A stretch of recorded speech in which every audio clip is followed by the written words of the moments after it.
Well, the first thing that should be said is that the startup scene is booming, is really attractive, is really growing, and it's not by chance. So the first thing that should be said that this is happening because a lot of people wanted this to happen. There's a strategy behind it, there's a lot of hard work behind it, so people don't think that it's some type of miracle. It happened for a reason, for a purpose.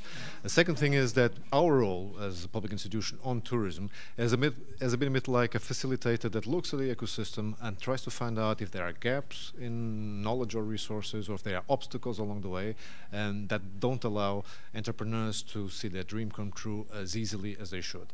And then we intervene within our competencies, or if we're not competent enough or big enough, we go and search for help in doing that. It could mean attention, it could mean institutional importance, it could mean money, it could mean people, it could mean a lot of different things. And I think over the last 2 years in which we started doing this, I think the results show that it is working, that we are able to look at the ecosystem and plug the gaps of resources that we found and made it easier, much more attractive to be an entrepreneur in Portugal.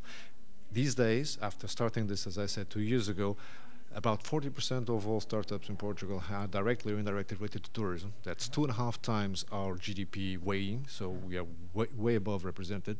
And this is also a sign of how attractive tourism is. And within those projects, which are related to tourism, over half of them, or close to 60% of them, are undertaken by non-Portuguese. So people coming from abroad and deciding to incubate or accelerate their business in Portugal. That is an amazing sign of competitiveness, of ability to attract, and we have to go along that path. I've talked about this in the past before, and I think it's important to repeat. Our vision is that Portugal, and Lisbon in particular, becomes the startup hub for tourist entrepreneurship in Europe. We are very close to doing it. I think the Web Summit in Lisbon for the next few years is going to be a beacon. It's not the event itself that's going to make it, just going to draw attention and sort of stamp that ambition with some credibility, and the rest is the work, the amazing work that a lot of people, starting with the entrepreneurs, but also people like Better I, doing amazing job accelerating these projects, that together with what we're doing institutionally I think will make that vision come true. I think Lisbon will appeal to their right side of the brain and their left side of the brain, i.e. they will have fantastic rational reasons to come, because accommodation is available, because a lot of talent is available, because things are relatively cheap, because there's a booming ecosystem, but also because of your emotional.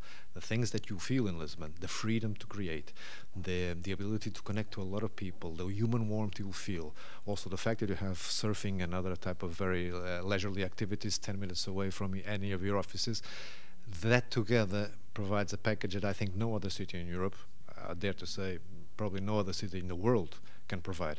And they'll do all of this within a Portuguese way of doing things, which is simultaneously very creative and undisciplined, and at the same time very easy to organize.